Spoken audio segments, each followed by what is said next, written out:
Assalamu alaikum students. Today is Friday, April 16, 2021. I am Asim bin Salim and I welcome you all in the physics class with a new lesson.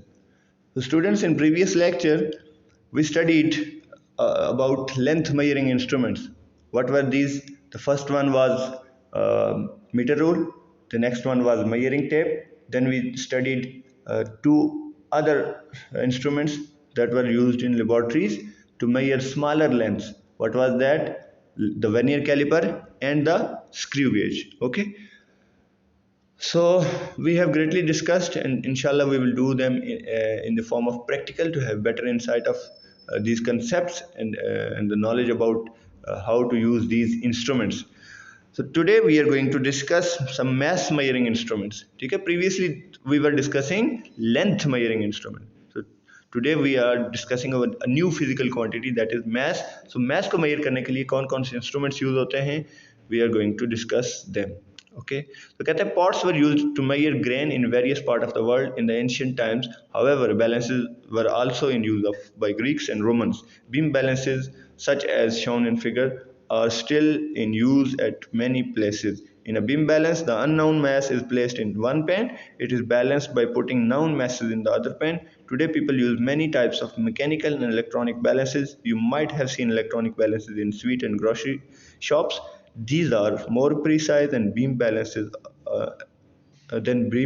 and are easy to handle. So math measuring instruments, previously जब इस तरह के instruments नहीं थे तो किसी object का math find करना हो तो लोग क्या करते थे, पॉट्स यानी बर्तनों को यूज़ करते थे. उसके अंदर एक अमाउंट उस चीज़ की डाल देते थे और फिर ये कहते थे कि ये इतनी अमाउंट है. ठीक है, सो वो पॉट की बेस पे उन्होंने क्लासीफाई किया होता था. ठीक है,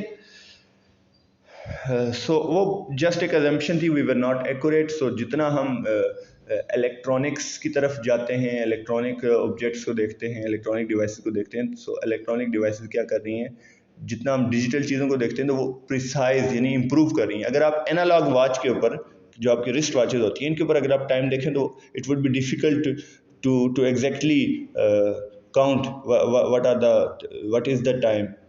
In fact, you cannot count the seconds rightly. But if you are using digital clock, digital watch, so it's very simple to understand and to read the time.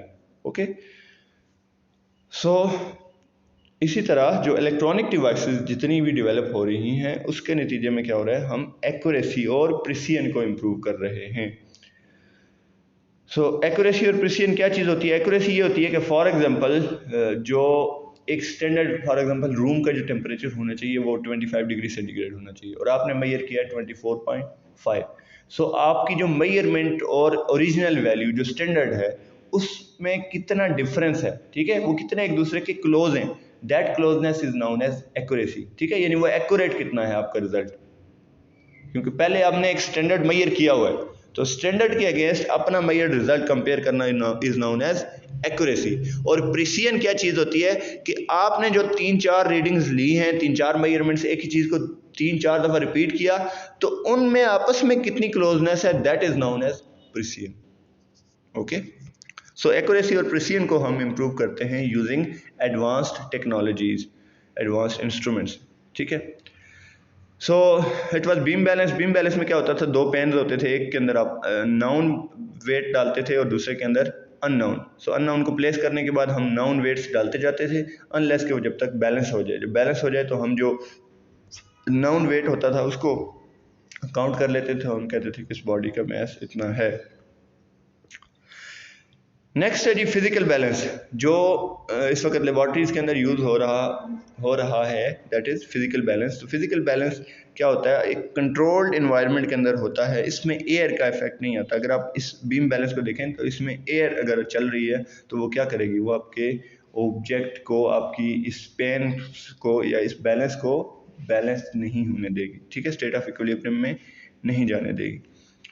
ठीक है, सो देयरफॉर फिजिकल बैलेंस ये है कि ये एक box के अंदर होता है, ग्लास शेप बॉक्स होता है. ठीक है, उसके अंदर आप क्या करते हैं, कंट्रोल्ड इन्वायरमेंट के अंदर 2 इसके पेन्स लगे होते हैं. ठीक है, पेन्स कहते हैं ये जिसके अंदर आप इसको वेट डाल के मेजर करते हैं.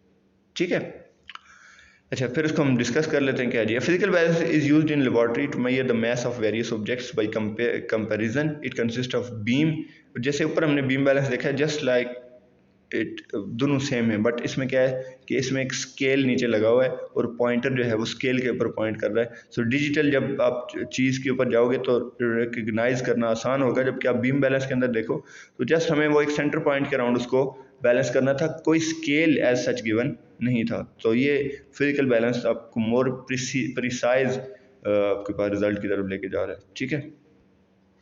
सो कहता है कहता है the beam carries scale pans over the hooks on either side, unknown mass is placed at the left main। so हम लेफ्ट पेन के ऊपर unknown mass प्लेस करते हैं और known masses को हम ये जो राइट साइड वाला पेन है इसके अंदर डालते जाते हैं, अनलेस की जो सेंटर वाली हमारी रेड पॉइंटर है ऊपर से नीचे की तरफ आ रहा है, ठीक है, ये पॉइंटर कहाँ पहुँच जाए, जीरो पे। वो जब जीरो पे पहुँचेगा तो देन दोनों पेन आपस में क्या हो जाएंगे, बैलेंस हो जाएंगे, और जो हमारे पास राइट साइड वाले पेन के ऊपर नाउन आपके वेट होंगे उनको काउंट करेंगे तो हम क्या फाइंड करेंगे, मैस फाइंड कर लेंगे।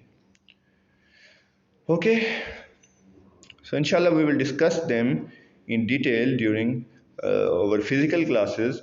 तो हम लैब के अंदर हमारे पास फिजिकल बैलेंस भी मौजूद है, though we do not have beam balance because it was used anciently, nowadays it is not used।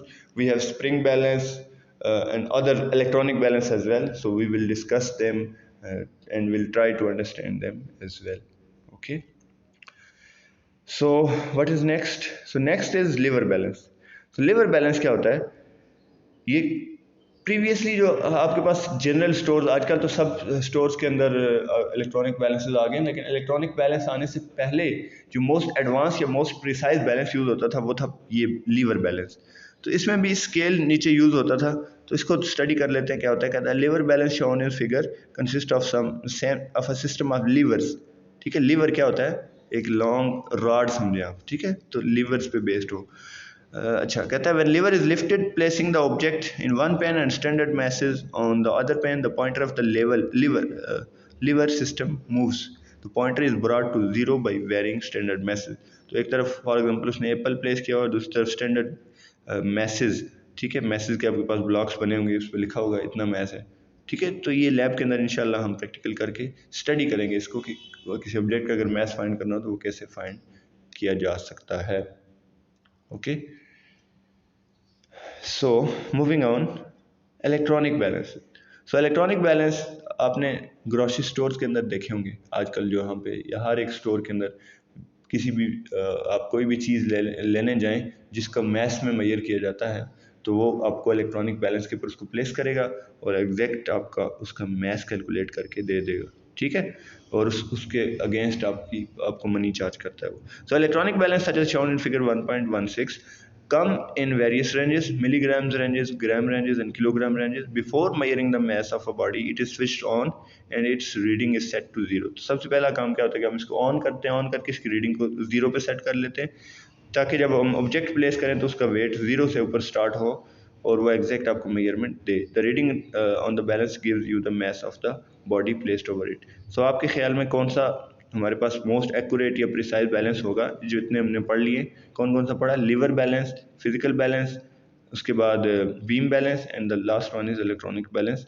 So yes, electronic balance is most precise and more accurate because it gives us answer in the digital form। digital form में आपके पास answers लिखे होते हैं, ठीक है, और एक ये इलेक्ट्रॉनिक डिवाइस है। so it is easy to read, easy to use and easy to measure, ठीक है। so that's all from today। in our next class we will discuss about some time measuring instrument। so ये stop watch जैसे है, ये किस लिए use होती है, टाइम मेजर करने के लिए, ठीक है। so your homework will be shared and that's all from today। thank you for joining। Allah Hafiz।